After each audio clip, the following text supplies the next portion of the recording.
के संदेश का शीर्षक है सुंदर मगर विश्वास रहित।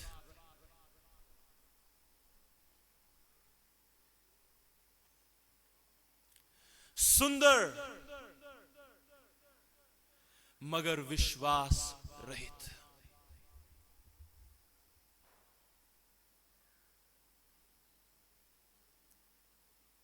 ये शब्द किसने किसको कहे?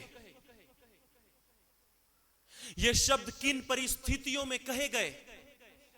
और सबसे महत्वपूर्ण, ये शब्द किसने कहे और किसके लिए कहे और किसको कहे? मेरे साथ कहें, सुंदर मगर विश्वास रहित। फिर से कहें, सुंदर मगर विश्वास रहित। बाइबल कहती है परमेश्वर यहोवा समस्त पृथ्वी पर दृष्टि करते हैं, और परमेश्वर यहोवा ने पृथ्वी पर दृष्टि की और एक नगर को पाया जिसका नाम था निनवे। और जब परमेश्वर पिता ने निनवे पर दृष्टि की, प्रभु ने देखा कि निनवे में जो कुछ उत्पन्न हो रहा है वो बुराई ही है।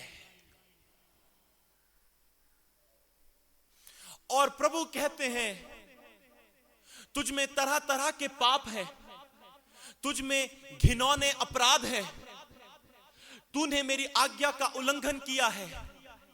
नगर निनवे, तूने परमेश्वर के विरुद्ध पाप किया है।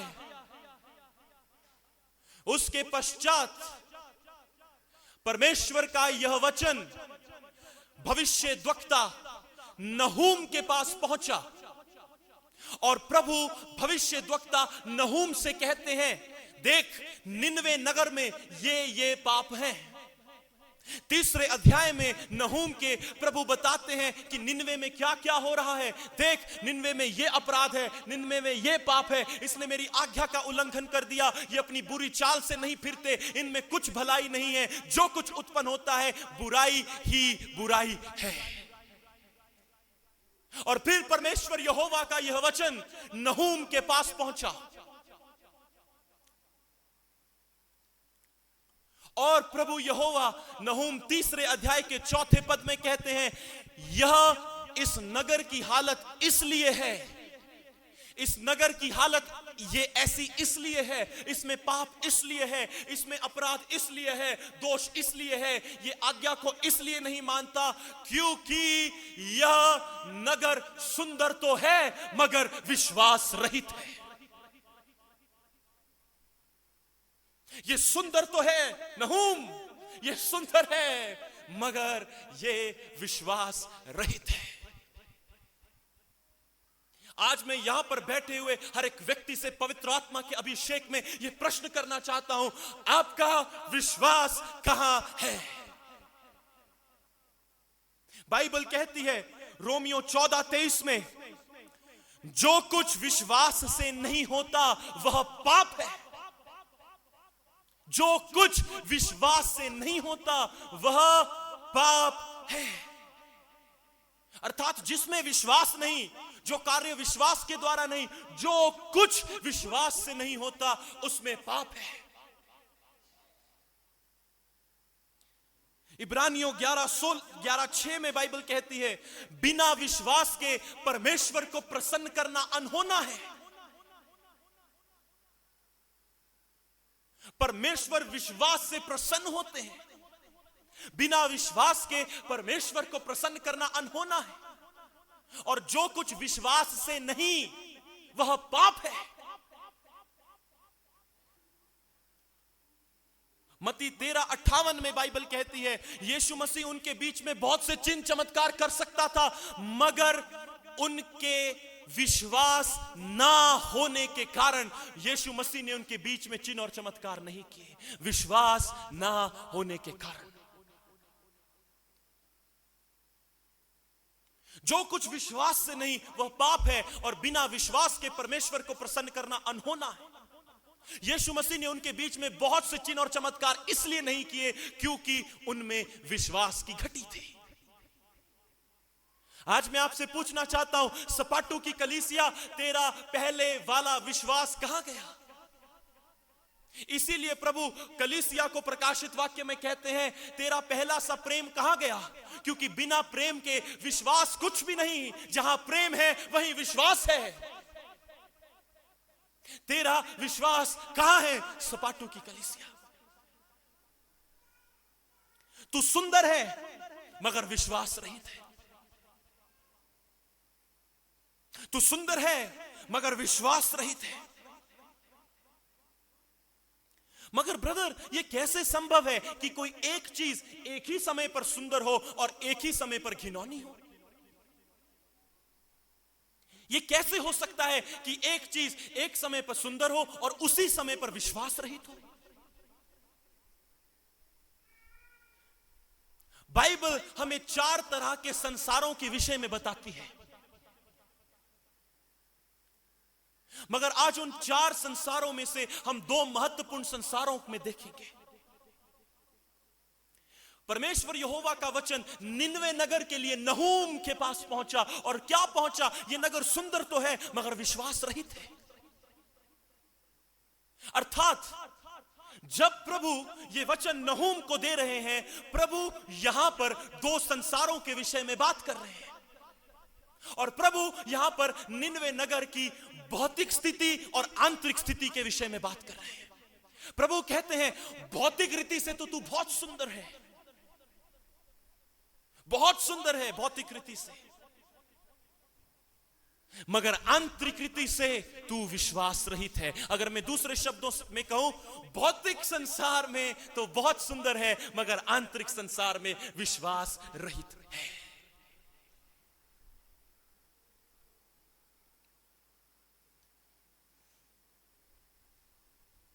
बाहर से तो बहुत सुंदर है।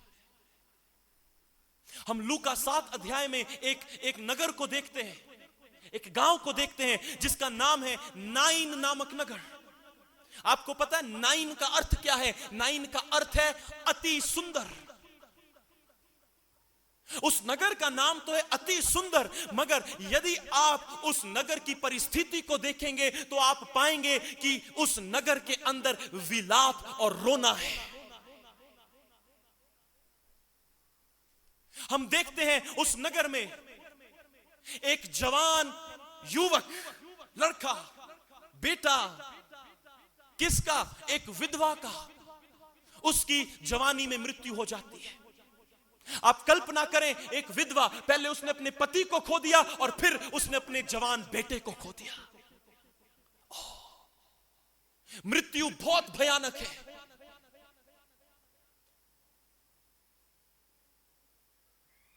मृत्यु बहुत भयानक है।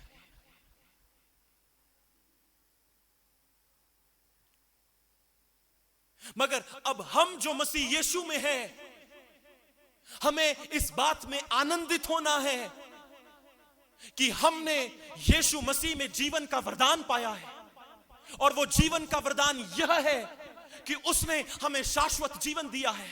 उसने हमें अपनी मृत्यु के द्वारा अनंतकालिक जीवन दिया है।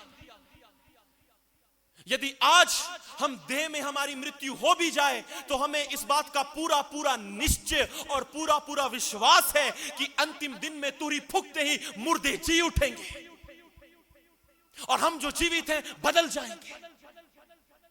अब इस नाइन नामक नगर में मृत्यु हो गई, विलाप है और रोना है।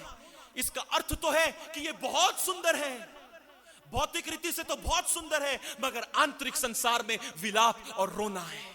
आज बहुत से लोग यहां पर बैठे हैं जो बाहर से तो बहुत सुंदर दिखाई दे रहे हैं, मगर आपके अंदर के जीवन में, आपके व्यक्तिगत जीवन में बहुत दुख, पीड़ा, रोना और विलाप है। आपके आंतरिक संसार में ऐसी ऐसी पीड़ा और दुख की बातें हैं जिनको आप दूसरे व्यक्ति के साथ नहीं बांट सकते। बहुत से लोग यहां बैठे हैं, बाहर से बहुत सुंदर दिखाई दे रहे हैं, मगर आंतरिक संसार में टूटे हुए हैं।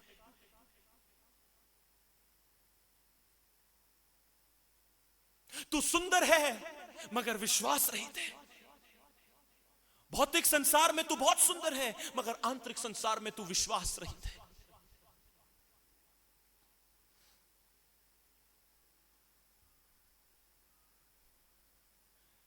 नाम क्या है? नाइन नामक नगर, अर्थात अति सुंदर, मगर अंदर मृत्यु का माहौल है। अंदर मृत्यु हो चुकी है, विलाप विलाप और रोना है। आप बहुत समय से, बहुत महीनों से किसी चीज के लिए रो रहे हैं। आप बहुत समय से किसी चीज का इंतजार कर रहे हैं जो आप तक नहीं आ रही। आप उसके कारण बहुत दुखी हैं, आप टूट चुके हैं। मैं आपसे कहना चाहता हूं, जिस रीति से यीशु मसीह नाइन नामक नगर में गए और उस जवान बेटे की अर्थी को छुआ और उसे मृतक में से जिंदा कर दिया, उसी रीति से यीशु मसीह, मेरी प्रार्थना है कि आपके आंतरिक संसार में आए और आपकी मरी हुई दशा को जीवित कर दे। Hallelujah, hallelujah.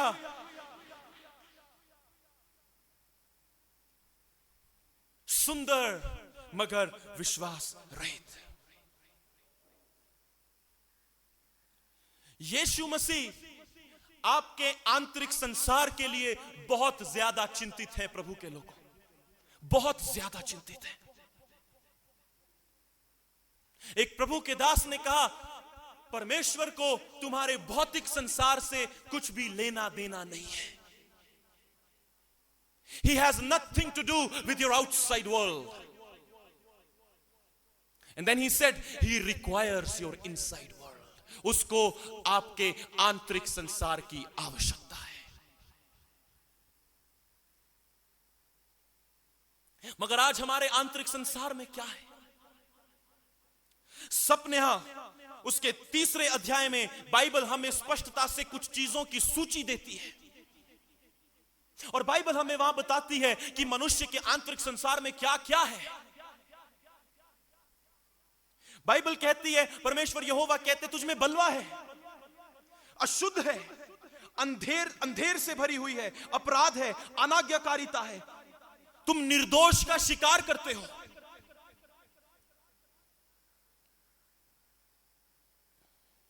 घमंड से भरे हुए हो, झूठ से भरे हुए हो, अपना स्वार्थ ढूंढते हो और मंदिर को अशुद्ध करते हो।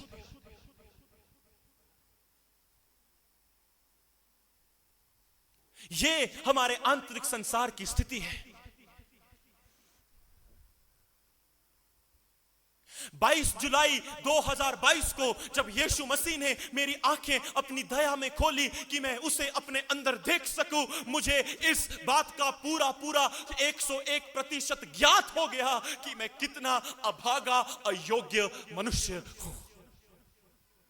मुझ में कोई भली वस्तु वास नहीं करती,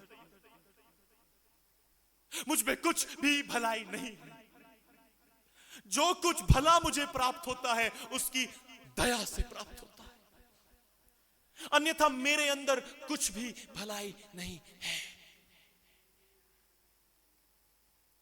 और इन सब चीजों के बाद होने के बावजूद भी, इन सब चीजों के बाद होने के बावजूद भी झूठ, घमंड, बुराई, अंधेर, निर्दोष का शिकार करते हैं। बाइबल कहती है अपॉर्चुनिस्ट है, अवसरों को ढूंढते हैं।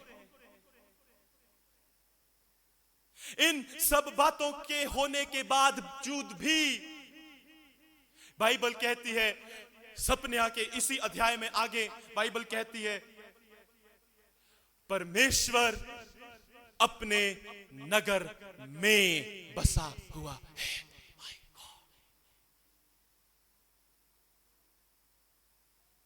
इन सब बातों के बावजूद भी,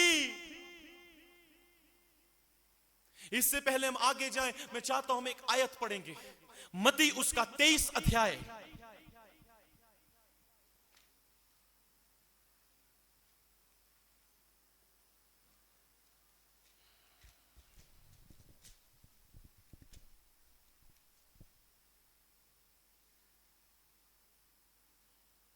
उसकी 28 आयत।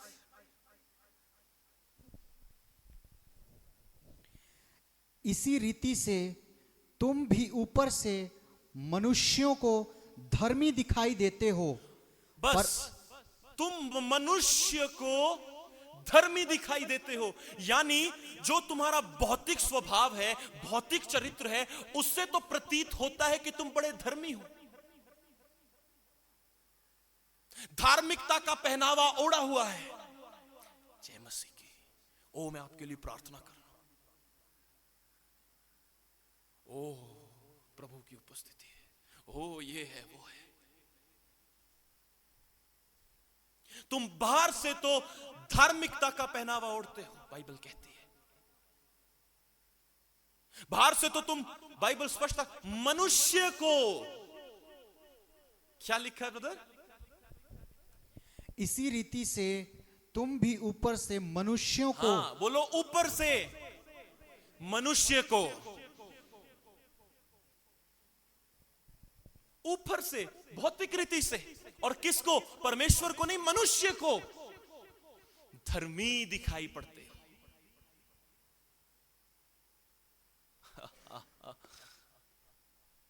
ऊपर से मनुष्य को। अगर परमेश्वर के लिए लिखा होता तो लिखा होता अंदर से परमेश्वर को। पर बाइबल कहती है मनुष्य भौतिक चीजों को देखता है, मगर बाइबल कहती है परमेश्वर यहोवा मनुष्य के मन को जांचता है।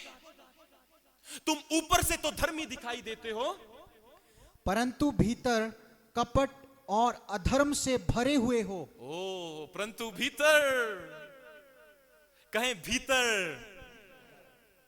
आमीन, भीतर कपट और अंधेर से भरे हुए हो। ये है मनुष्य के आंतरिक संसार की स्थिति। तू सुंदर है बाहर से, facial, beauty parlour, manicure, pedicure, okay, scrub, पर अंदर से तू विश्वास रहित है।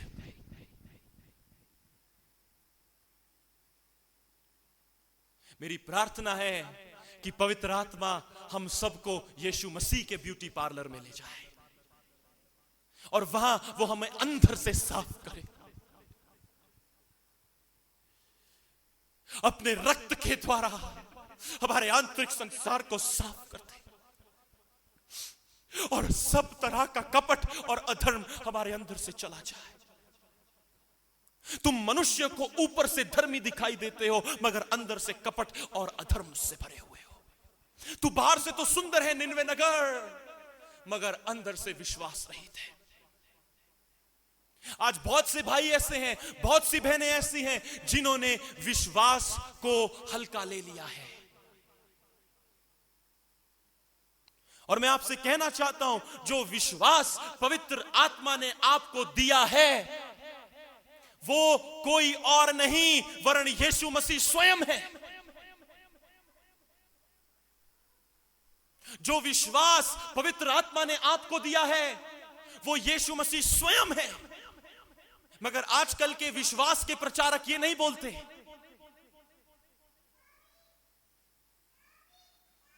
आजकल के विश्वास के प्रचारक कहते हैं आपका विश्वास परमेश्वर को विवश कर देता है। अरे नहीं नहीं नहीं, जो विश्वास आपके अंदर है वो स्वयं यीशु मसीह है। अर्थात जो विश्वास परमेश्वर मनुष्य को देता है वो विश्वास कुछ और नहीं वरन परमेश्वर अपने आप को मनुष्य को देता है, ताकि वो कार्य जो मनुष्य को असंभव लगते हैं वो मनुष्य परमेश्वर के विश्वास में उसे करे। हालेलुया। कहें परमेश्वर का विश्वास यीशु मसीह है और वो मुझ में बसता है। हालेलुया। फिर से कहें परमेश्वर का विश्वास यीशु मसीह है जो मुझ में बसता है। Hallelujah, hallelujah. अर्थात जो कुछ मैं नहीं कर सकता वो यीशु मसीह जो मुझ में है, यानी परमेश्वर का विश्वास, जो कार्य मनुष्य के लिए असंभव है वो परमेश्वर के पुत्र के लिए जो मुझ में है संभव है। Hallelujah, hallelujah. तू सुंदर है मगर विश्वास रहित, इसका अर्थ क्या है? तू सुंदर है मगर तुझ में यीशु मसीह की घटी है। यीशु मसीह की घटी है, यीशु मसीह की घटी है।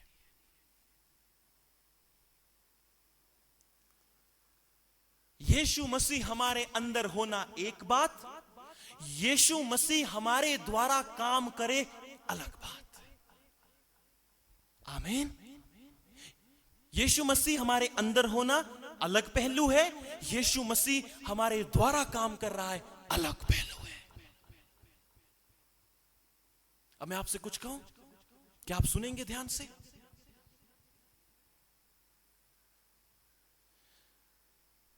जितनों ने यीशु मसीह पर विश्वास किया, बाइबल कहती है विश्वास के द्वारा मसीह उनके हृदय में बसा हुआ है।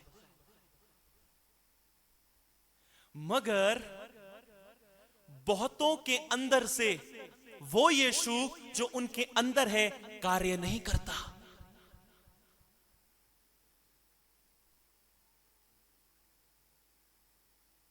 हाँ ब्रदर, कहां है प्रभु आपके अंदर है।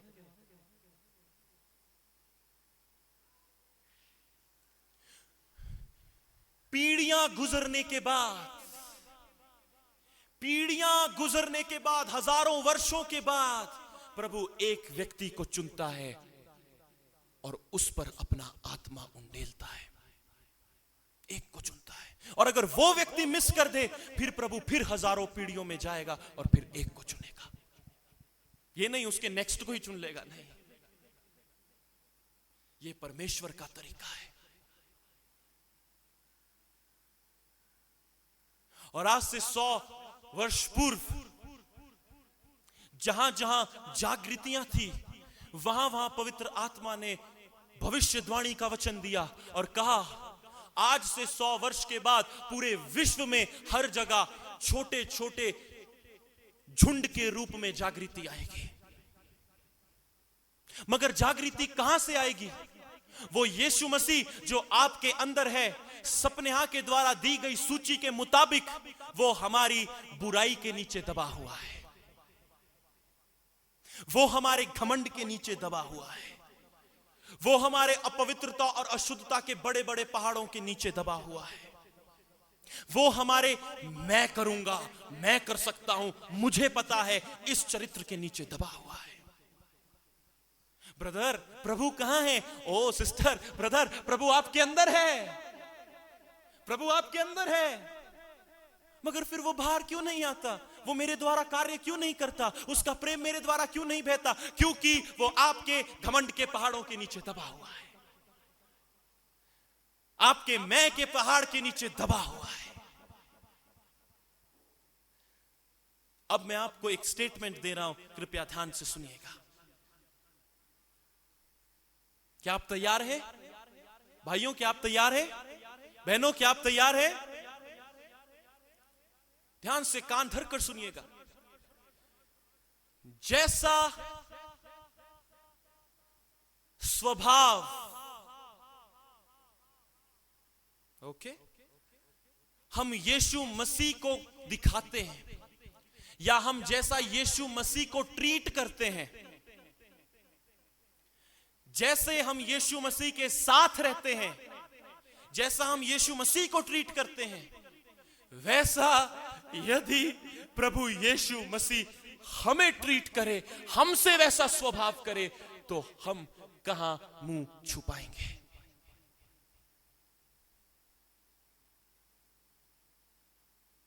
जो स्वभाव हमारा है मसीह के लिए, यदि मसीह का स्वभाव भी वैसा हो जाए हमारे लिए, तो हम कहां जाएंगे, कहां मुंह छुपाएंगे?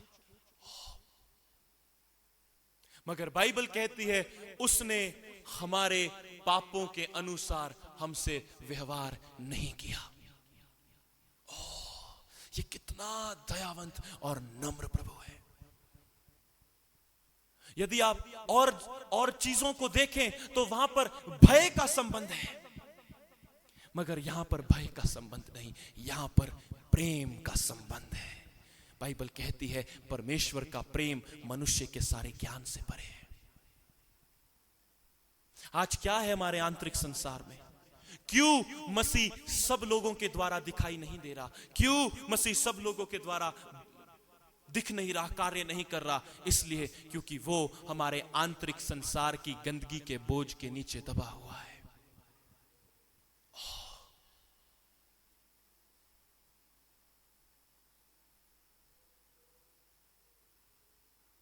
हर एक आंख बंद हो और हर एक सर परमेश्वर की उपस्थिति में झुक जाए। परमेश्वर पिता, हम पश्चाताप करते हैं। यदि इस समय पवित्र आत्मा आपको कायल कर रहे हैं तो पश्चाताप करें।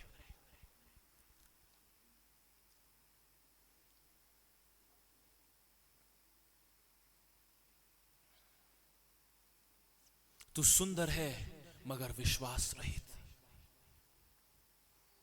तू सुंदर है मगर विश्वास रहित। मेरे आंतरिक संसार को अपने रक्त से धोकर शुद्ध कर दे। मेरे आंतरिक संसार को आप राज्य करें प्रभु, आप चलाएं। मुझे अंदर से परिवर्तित कर दे।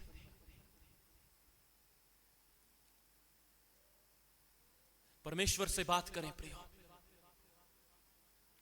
परमेश्वर से बात करें।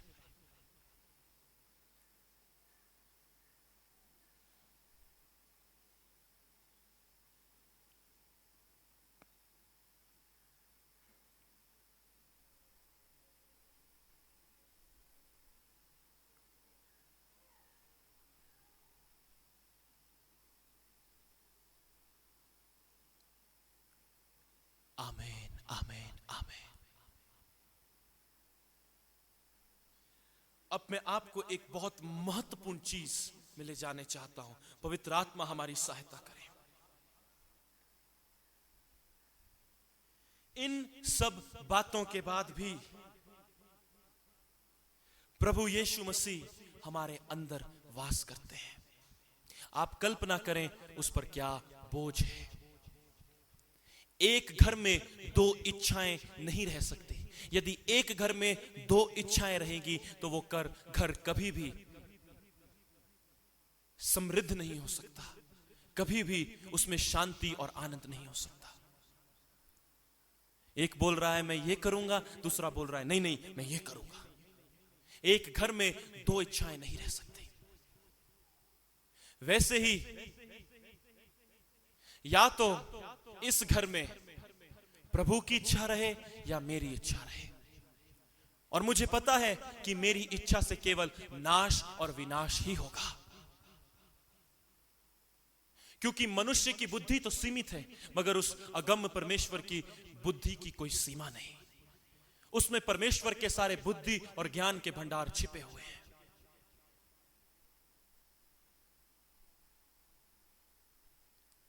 ये आंतरिक संसार का संदेश अभी कुछ कुछ जगहों में प्रचार किया जा रहा है, वरना हम एक लहर को देख रहे हैं, चंगाइयों की, भविष्यवाणियों की, स्वतंत्रताओं की। मगर बहुत जल्दी ये लहर जाने वाली है और आंतरिक संसार का संदेश, यीशु मसीह का आंतरिक प्रकाशन हर जगह प्रचार किया जाएगा। और ऐसा इसलिए नहीं होगा कि ये कुछ अलग संदेश है, मगर ये इसलिए होगा क्योंकि ये यीशु मसीह के विषय में सच्चाई है, ये सत्य है। और उस समय जो चंगाइयां होंगी, जो स्वतंत्रताएं होंगी, वो अलग होंगी।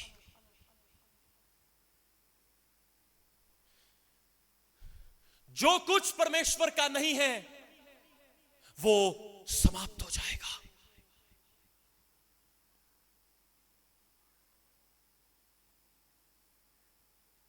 कुछ देर ध्यान से सुनिएगा।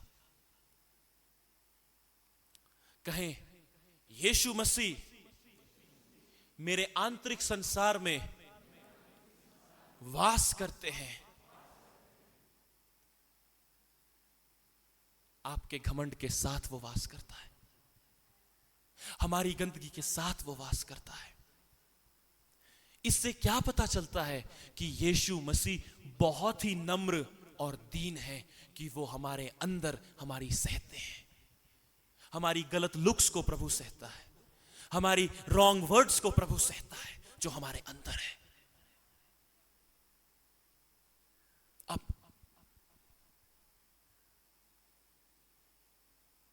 अंत के दिनों में प्रभु यीशु मसीह, ध्यान से सुनिएगा, अंत के दिनों में प्रभु यीशु मसीह मनुष्य के आंतरिक संसार को अपने आंतरिक संसार की तरह बना देंगे। आमीन। अपने आंतरिक संसार की तरह, अर्थात मनुष्य के प्राण में से मैं चला जाएगा, स्वार्थ चला जाएगा। ब्रदर, ये कैसे होगा? ना तो बल से होगा, ना बुद्धि से होगा, मगर पवित्र आत्मा के द्वारा होगा। Hallelujah, hallelujah. हम एक वचन पढ़ेंगे और मैं चाहता हूं आप सब लोग बड़ी गंभीरता से इसे सुने। ये बहुत महत्वपूर्ण है। 1 कुरिन्थियों उसका 3 अध्याय, उसका 16 और 17वां वचन। 1 कुरिन्थियों 3 अध्याय 16वां और 17वां वचन।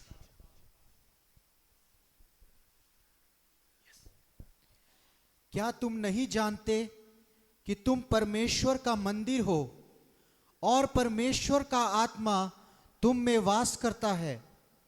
यदि कोई परमेश्वर के मंदिर को नष्ट करेगा तो परमेश्वर उसे नष्ट करेगा, क्योंकि परमेश्वर का मंदिर पवित्र है और वह तुम हो। और वह हाथ का बनाया हुआ मंदिर नहीं, जीवित परमेश्वर का जीवित मंदिर। कौन हो? क्या कह रही है बाइबल? जीवित परमेश्वर का मंदिर। पौलुस प्रेरित कहते हैं तुम हो। कहें, मैं परमेश्वर का मंदिर हूं। फिर से कहें, मैं परमेश्वर का मंदिर हूं। क्या यह अद्भुत नहीं है? क्या यह अद्भुत नहीं है प्रियो?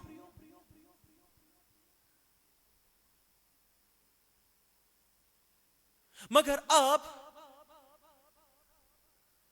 आपको समझना है कि मंदिर क्या है। मंदिर, प्रभु जब पौलुस कह रहा है कि तुम मंदिर हो, वो तुम क्या है? वो तुम किसको कह रहा है? 1 कुरिन्थियों उसका 6 अध्याय, उसका 19 और 20 वचन।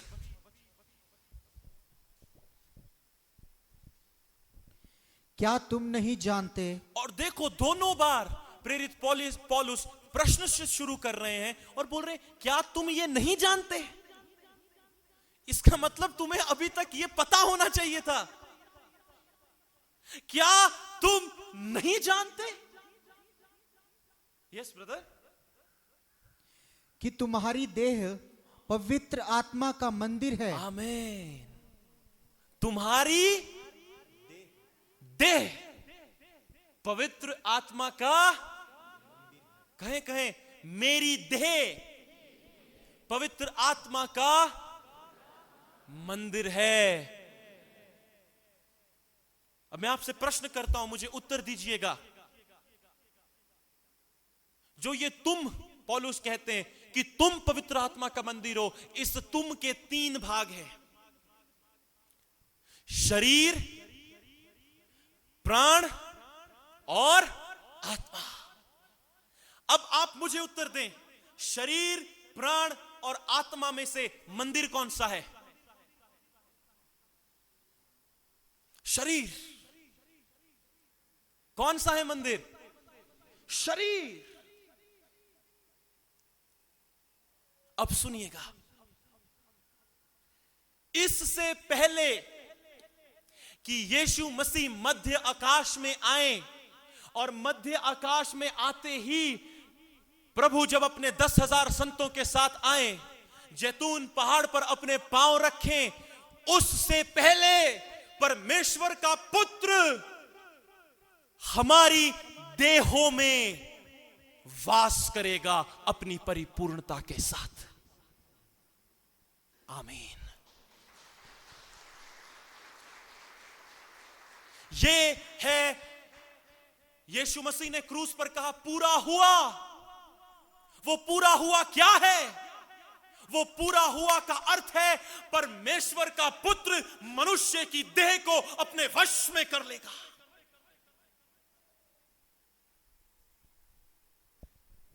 और फिर वो वचन पूरा होगा कि परमेश्वर देह के लिए है और देह परमेश्वर के लिए है। फिर वो वचन पूरा होगा कि मैं मसीह के साथ क्रूस पर चढ़ाया गया हूं, अब मैं जीवित ना रहा, मसीह मुझ में जीवित है। प्रभु हमारी देहों को अपने वश में कर लेगा, अपने नियंत्रण में कर लेगा। परमेश्वर की परिपूर्णता मनुष्य के अंदर वास करेगी। मनुष्य के शरीर, प्राण, आत्मा को पवित्र आत्मा अपने वश में कर लेगा। क्या यह अद्भुत नहीं? यदि मैं आपके स्थान पर होता तो मैं खड़े होकर प्रभु को धन्यवाद देता और कहता, प्रभु तू ये शीघ्र कर, मैं तैयार हूं।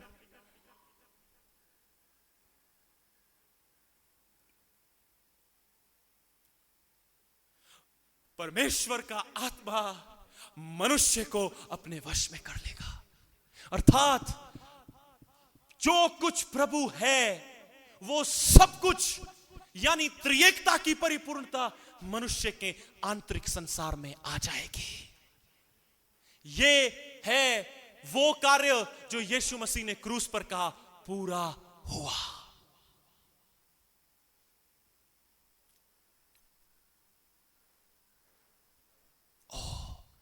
ये बहुत अद्भुत है।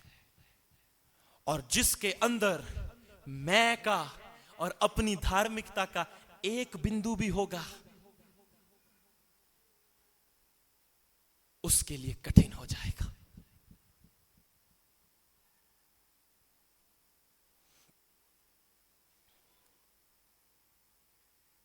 एक बार मैं एक जगह प्रचार कर रहा था और अचानक से पवित्र आत्मा आए और उन्होंने मेरी आंखों को खोल दिया और मैं लोगों को देखने लगा।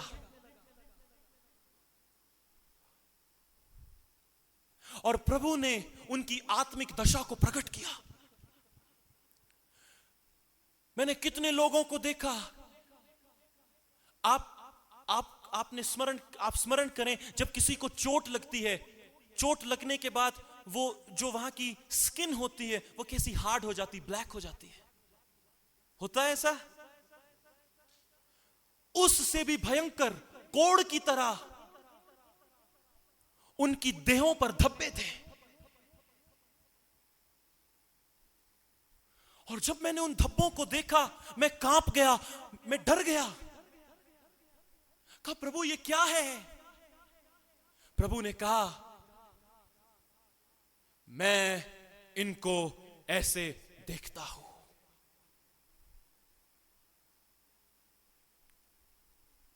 ये पाप आत्मिक जीवन में कोड़ की तरह है। और फिर मैंने कहा, प्रभु आप मुझे कैसे देखते हो? मुझे कैसे देखते हो प्रभु? मैं अपनी सारी देह पर कोड़ ही कोड़ को देखने लगा। मैं अपने मुंह के बल गिरा और मैंने कहा, प्रभु मुझे क्षमा कर दो उन पापों के लिए जो मैंने मन, वचन और कर्म के द्वारा किए हैं। अपने क्रूस की सामर्थ्य के द्वारा, अपने रक्त के द्वारा मेरे पाप को स्मरण ना कर और मुझे क्षमा कर दे प्रभु। क्योंकि बाइबल कहती है केवल यीशु मसीह के पास मनुष्य की पापों को क्षमा करने का अधिकार है। और उस दयावंत प्रभु यीशु मसीह ने फिर मेरी आंखें खोली और मैं दर्शन में देखता हूं कि पवित्र आत्मा के स्पर्श के द्वारा वो कोढ़ सबके ऊपर से चला गया।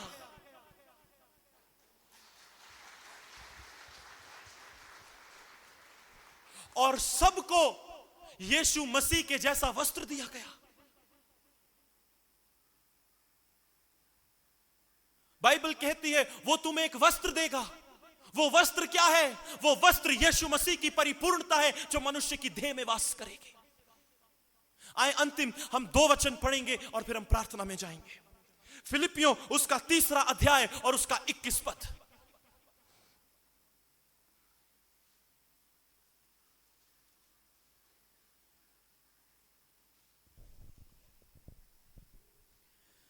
वह अपनी शक्ति के उस प्रभाव के अनुसार जिसके द्वारा वह सब वस्तुओं को अपने वश में कर सकता है। पहली चीज यह है, क्या आप परमेश्वर के वश में हैं?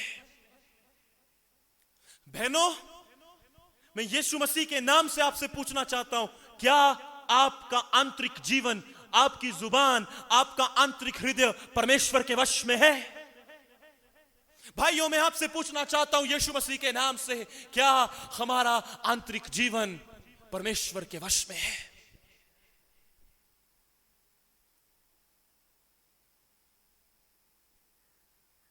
कि हम यीशु मसीह को हल्के में लेने लगे, यीशु मसीह के वचन को हल्के में लेने लगे, जिसके द्वारा हमने जीवन का वरदान पाया, अर्थात यीशु मसीह में अनंतकालिक जीवन।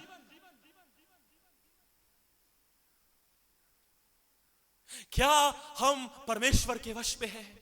यदि नहीं तो इस समय अपने हाथों को उठाएं और कहें, प्रभु मुझे अपने वश में कर ले। जितने भी जवान भाई हैं, बहन हैं, कहें प्रभु मुझे अपने वश में कर ले। हर एक व्यक्ति, बूढ़ा बुजुर्ग जो इस हॉल में है, प्रभु से कहे मुझे अपने वश में कर ले। प्रभु, ओ मैं तेरे वश में रहना चाहता हूं प्रभु। ओ मैं तेरे वश में रहना चाहता हूं प्रभु। वो परमेश्वर है, वो कैसे भी आपको वश में कर सकता है। से कहे प्रभु मुझे अपने वश में ले ले। प्रभु त्रिएक परमेश्वर मेरे शरीर, प्राण और आत्मा को अपने वश में ले ले। प्रभु मेरी इंद्रियों को अपने वश में ले ले। प्रभु मेरे चिंतन के स्थान को अपने वश में ले ले। प्रभु मेरे अंतःकरण को अपने वश में ले ले। प्रभु ओ प्रभु मेरी आंतरिक दशा को अपने वश में ले ले। प्रभु मेरी आत्मा को अपने वश में ले ले। प्रभु मेरी देह को अपने वश में ले ले। प्रभु ओ यीशु नासरी, मुझे अपने वश में कर ले। प्रभु मुझे अपने वश में कर ले, अपनी उस शक्ति के प्रभाव के अनुसार जिसके द्वारा आप सब वस्तुओं को अपने वश में कर सकते हो। प्रभु मुझे अपने वश में कर लो, मुझे अपने वश में कर लो। ओ इससे बड़ी दया क्या होगी स्वामी। सारे सृष्टि और ब्रह्मांड के रचयिता नम्र प्रभु यीशु मसीह, मुझे अपने वश में कर लो। प्रभु मुझे अपने वश में कर लो। आमीन आमीन आमीन।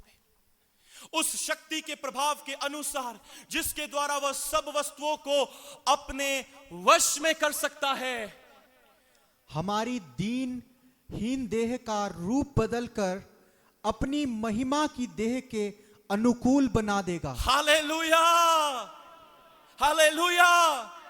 उस शक्ति के प्रभाव के अनुसार जिसके द्वारा वो सब वस्तुओं को अपने वश में कर सकता है। मेरे साथ कहें, हमारी यानी कलीसिया की, मेरे प्रियो, हमारी दीनहीन देह का रूप बदलकर अपनी महिमा की देह के अनुकूल बना देगा। हालेलुया।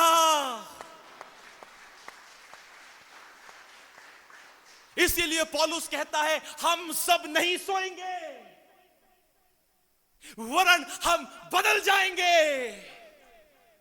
वो बदलना क्या है? वो बदलना है परमेश्वर की देह मनुष्य को अपने वश में ले लेगी। मनुष्य की देह परमेश्वर की देह में परिवर्तित हो जाएगी। इसीलिए तो वो लोग जो यीशु मसीह पर विश्वास करते हैं, उनको मृत्यु का भय नहीं, हो सकता है इस संसार में हम कुछ देर के लिए शारीरिक रीति से अलग हो जाए, मगर वो समय आएगा जब प्रधान दूत का ललकार होगा और यीशु मसीह घोड़े पे सवार होकर अपने 10,000 संतों के साथ आएगा। और बाइबल कहती है जो मसीह में सो गए वो पहले उठाए जाएंगे और हम जो जीवित हैं बदल जाएंगे। Hallelujah, hallelujah. मैं यीशु मसीह पर इसलिए विश्वास नहीं करता कि वो ईसाइयों का परमेश्वर है। मैं उस पर इसलिए विश्वास नहीं करता क्योंकि उसने मुझे चंगा किया या जीवन दिया। मैं यीशु मसीह पर इसलिए विश्वास करता हूं क्योंकि उसने मेरे लिए अपनी जान दे दी और तीसरे दिन मुर्दों में से जी उठा और उसने कहा मैं जीवित हूं इसलिए तुम भी जीवित रहोगे। हालेलुया।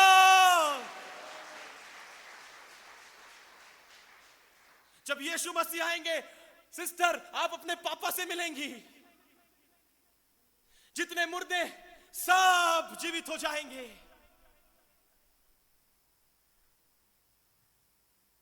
वंश भाई का एक और भाई था एनी, हम उससे मिलेंगे जब यीशु मसीह आएंगे।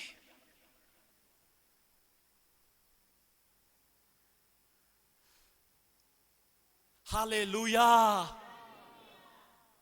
मैं यीशु मसीह पर इसलिए विश्वास नहीं करता कि वो ईसाइयों का परमेश्वर है, मगर मैं उस पर इसलिए विश्वास करता हूं क्योंकि उसने मुझे और आपको अनंत जीवन दिया है। तालियां बजाएं और उसको धन्यवाद दें। वहां मूसा होगा, वहां एलिया होगा, वहां यीशु को पाएंगे हम।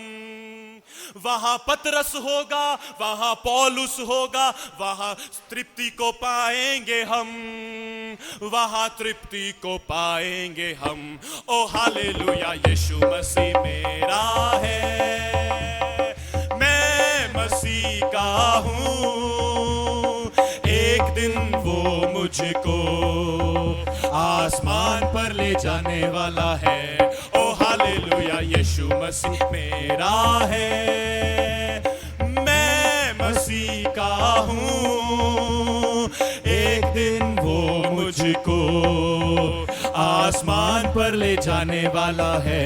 ओ हालेलुया, यीशु मसीह मेरा है। वहां जोनाथन होगा, वहां एनी होगा, वहां संतों को पाएंगे हम।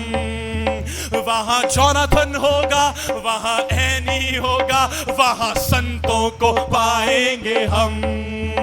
वहां संतों को पाएंगे हम। ओ हालेलुया, यीशु मसीह मेरा है, मैं मसीह का हूं। एक दिन वो मुझको आसमान पर ले जाने वाला है। ओ हालेलुया, यीशु मसीह मेरा है, मैं मसीह का हूं। एक दिन वो मुझको यरूशलेम में ले जाने वाला है।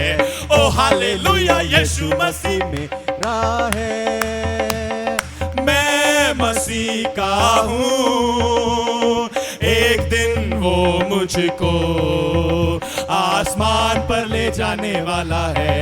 ओ हालेलुया, यीशु मसीह मेरा है। वहां दादी होगी, वहां पतरस होगा, वहां मरियम को पाएंगे हम।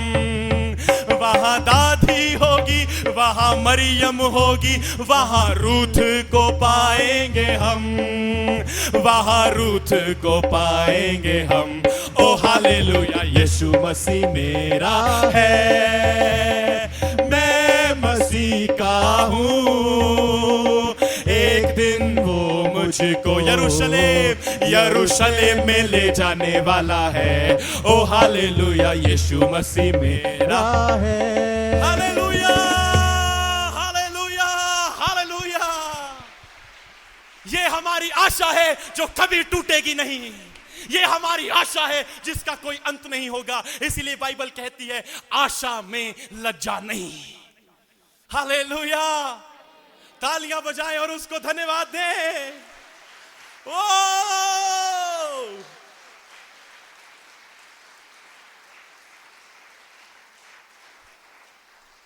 यदि आज हम देह में अलग हो भी जाएं, हमें भय नहीं।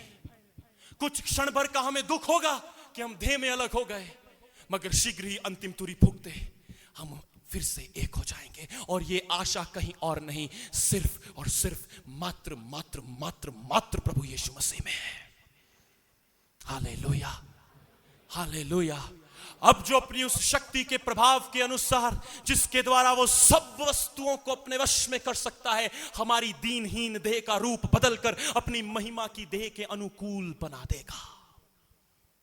यानी हम यीशु मसीह की तरह हो जाएंगे। तब वो वचन पूरा होगा, जैसा वो है वैसे ही वे भी जो इस संसार में है।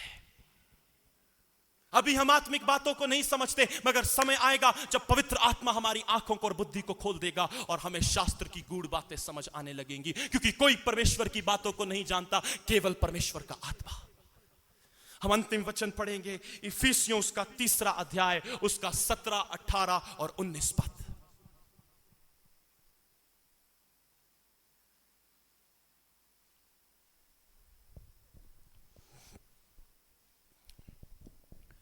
और विश्वास के द्वारा मसीह तुम्हारे हृदय में बसे। मैं चाहता हूं सब इसे एक साथ पढ़ेंगे। 1 2 3 स्टार्ट।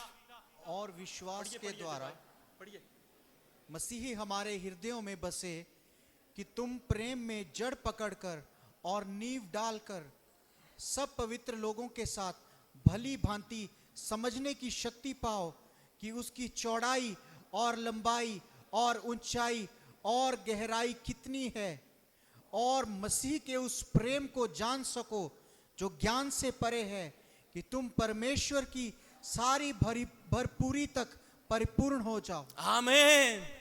तुम उसकी लंबाई, गहराई, चौड़ाई जान जाओ, उस प्रेम की जो मनुष्य के ज्ञान से परे, ताकि तुम परमेश्वर की सारी भरपूरी से, कहें सारी भरपूरी तक परिपूर्ण हो जाए। अर्थात परमेश्वर की परिपूर्णता मनुष्य के अंदर। किसके अंदर? जिसके अंदर से मैं समाप्त हो गया। इसीलिए यीशु मसीह ने कहा, यदि तुम मेरे पीछे आना चाहते हो तो अपने आप से इनकार करो, प्रतिदिन मेरा क्रूस उठाओ और मेरे पीछे हो लो।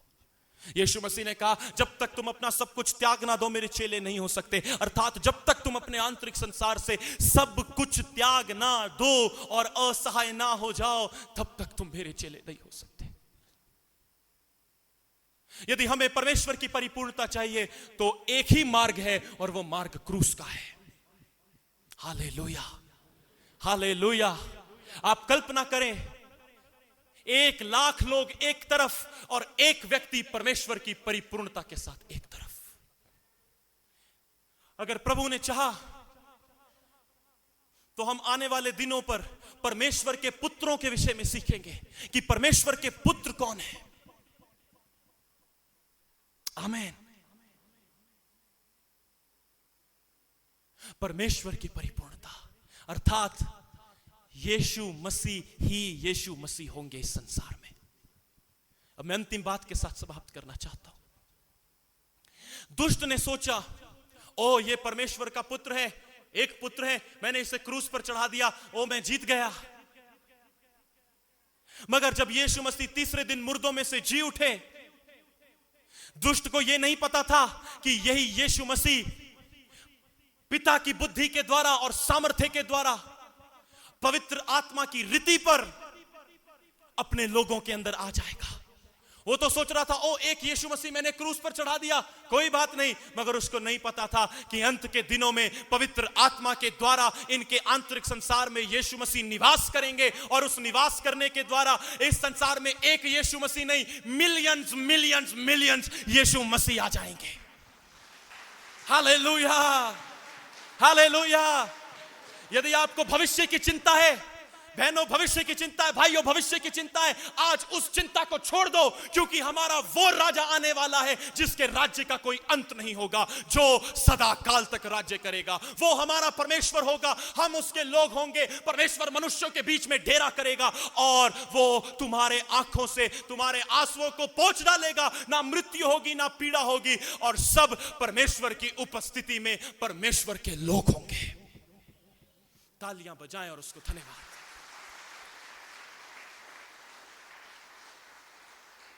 आज के संदेश के द्वारा प्रभु आपको आशीष दे।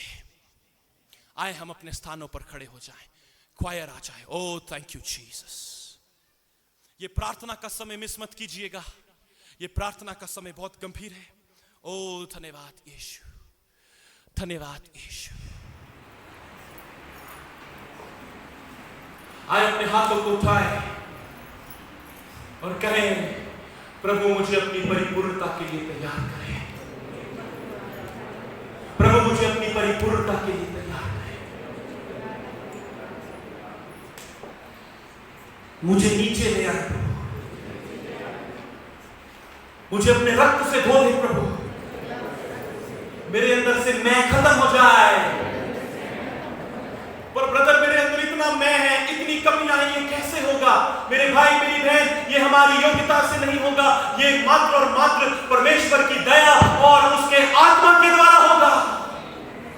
इसलिए अपने हाथों को उठाएं और कहें, पवित्र आत्मा मुझे अपने वश में कर ले। पवित्र आत्मा मुझे अपने वश में कर ले। पवित्र आत्मा मुझे अपने वश में कर ले। ओ पवित्र आत्मा मुझे अपने वश में कर ले। ओ मुझे अपने वश में कर ले। मुझे अपने रक्त से धो दे। मुझे आपकी आवश्यकता है। ओ पवित्र आत्मा मेरे आंतरिक संसार को अपने वश में कर लीजिए। क्या आप प्रार्थना कर रहे हैं प्रियो? प्रार्थना करें और कहें, पवित्र आत्मा मुझे अपने वश में कर ले। ओ मुझे अपने वश में कर ले प्रभु। ओ प्रभु मैं अयोग्य हूं, मुझ में कोई भली वस्तु वास नहीं करती, मगर मुझे आज अपने रक्त से धो दे और साफ कर दे। मुझे आज अपने रक्त से धो दे और साफ कर दे। मुझे अपने रक्त से धो दे और साफ कर दे। ओ इस समय पवित्र आत्मा का चलन यहां पर है। ओ रबासाय खराबासूनासाय। अपने हाथों को उठाएं स्वर्ग की ओर और कहें, पवित्र आत्मा मुझे अपने वश में कर ले। वो अपनी उस शक्ति के सामर्थ्य के प्रभाव के अनुसार हमारी दीनहीन देहों का रूप बदलकर अपनी महिमा की देह के अनुकूल बना देगा। तू सुंदर है मगर विश्वास रहित। आज वो सारा विश्वास फिर से लौट आए प्रभु जो आपने मुझे दिया था। अर्थात आप मुझे अपने वश में कर लो प्रभु। आप मुझे अपने वश में कर लो। ओ यदि परमेश्वर हमारे बीच में है तो सामर्थ्य कहां है? ओ यदि परमेश्वर हमारे बीच में है तो सामर्थ्य भी तुम्हारे साथ है। हालेलुया। अपने हाथों को उठाएं और चिल्लाएं और कहें, प्रभु पवित्र आत्मा मुझे अपने वश में कर ले। मुझे अपने वश में कर ले। मुझे अपने वश में कर ले। मुझे अपने वश में कर ले। मुझे अपने वश में कर ले। मुझे अपने वश में कर ले। ओ धन्यवाद धन्यवाद धन्यवाद यीशु। ओ प्रभु हमें आपकी परिपूर्णता चाहिए प्रभु, और ये आप अपनी दया में करें। हम इसे खरीद नहीं सकते, हम इसे कमा नहीं सकते। ये तो परमेश्वर